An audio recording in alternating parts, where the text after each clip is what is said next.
आखिर है क्या रामायण? अगर पढ़ो तो अपने आंसुओं पे काबू रखना। एक रात की बात है।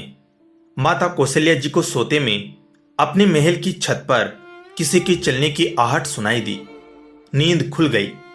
पूछा कौन है? मालूम पड़ा श्रुति कीर्ति जी हैं।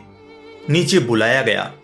श्रुति कीर्ति जी जो सबसे छोटी बहू है आई, चरणों में प्रणाम कर खड़ी रह गई।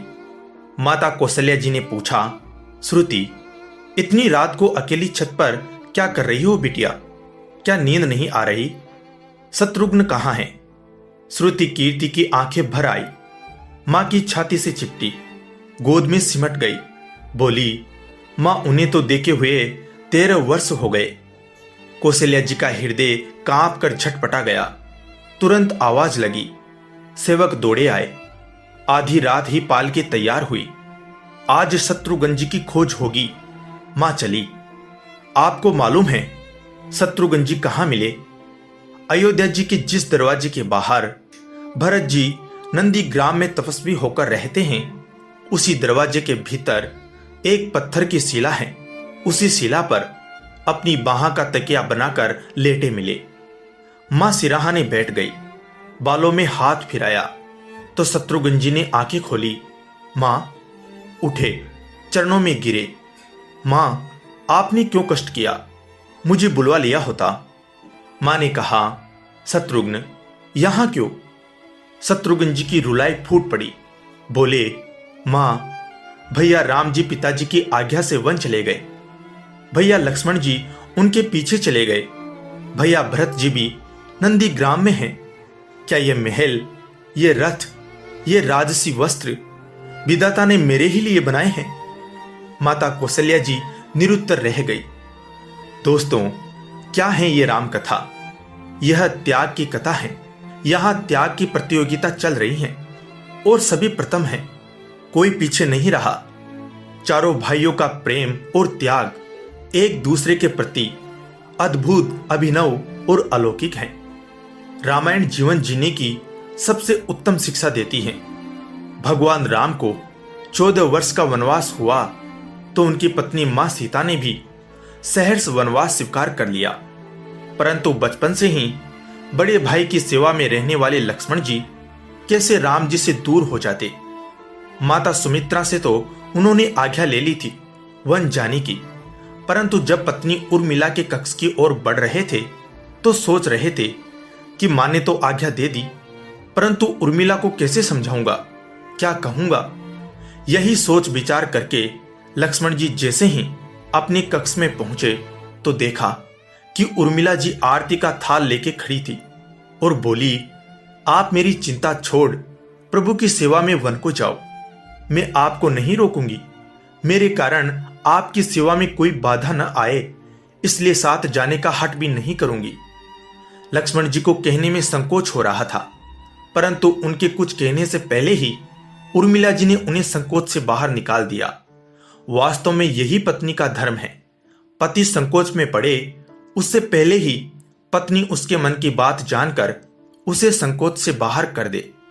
लक्ष्मण जी चले गए, परंतु 14 वर्ष तक उर्मिला ने एक तपस्विनी की भांति कठोर तप किया। वन में भैया भाभी की सेवा में लक्ष्मण जी कभी सोए नहीं, परंतु उर्मिला ने भी अपनी महलों के द्वार कभी बंद नहीं किए और सारी रात जाग जाग कर उस दीपक की लो को बुझने नहीं दिया। मेघनाथ से युद्ध करते हुए जब लक्ष्मण को शक्ति लग जाती है और हनुमान जी उनके लिए संजीवनी का पहाड़ लेके लौट रहे होते हैं, तो बीच में अयोध्या में भरत जी उन्हें राक्षस समझकर बाण मारते हैं और हनुमान जी गिर जाते हैं। तब हनुमान जी सारा वृतांत सुनाते हैं कि सीता जी को रावण ले गया। लक्ष्मण जी मूर्छित हैं।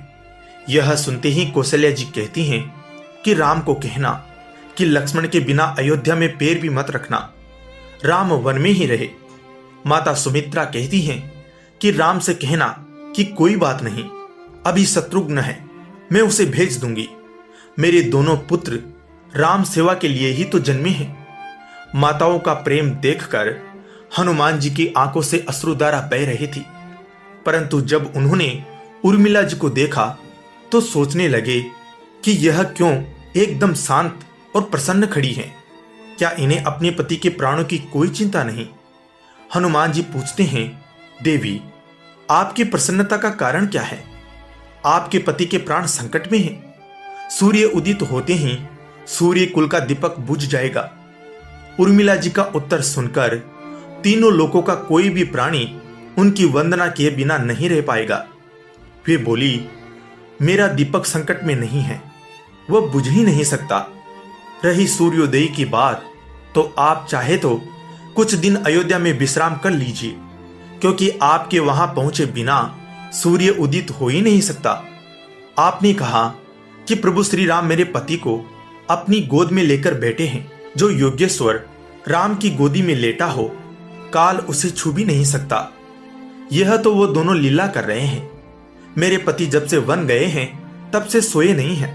उन्होंने न सोने का प्रण लिया था, इसलिए वे थोड़ी देर विश्राम कर रहे हैं। और जब भगवान की गोद मिल गई तो थोड़ा विश्राम ज्यादा हो गया। वे उठ जाएंगे। और शक्ति मेरे पति को लगी ही नहीं, शक्ति तो राम जी को लगी है। मेरे पति की हर श्वास में राम है, हर धड़कन में राम, उनके रोम रोम में राम है, उनके खून की बूंद बूंद में राम है। और जब उनके शरीर और आत्मा में है ही सिर्फ राम, तो शक्ति राम जी को ही लगी, दर्द राम जी को ही हो रहा। इसलिए हनुमान जी, आप निश्चिंत होके जाए, सूर्य उदित नहीं होगा। राम राज्य की नींव जनक जी की बेटियां ही थी, कभी सीता जी तो कभी उर्मिला जी। भगवान राम ने तो केवल राम राज्य का कलश स्थापित किया, परंतु वास्तव में राम राज्य इन सबके प्रेम, त्याग, समर्पण, बलिदान से ही आया। कथा पसंद आई हो, प्रेम, त्याग, समर्थन की भावना अगर मन में हो तो इसे आगे अवश्य बढ़ावे।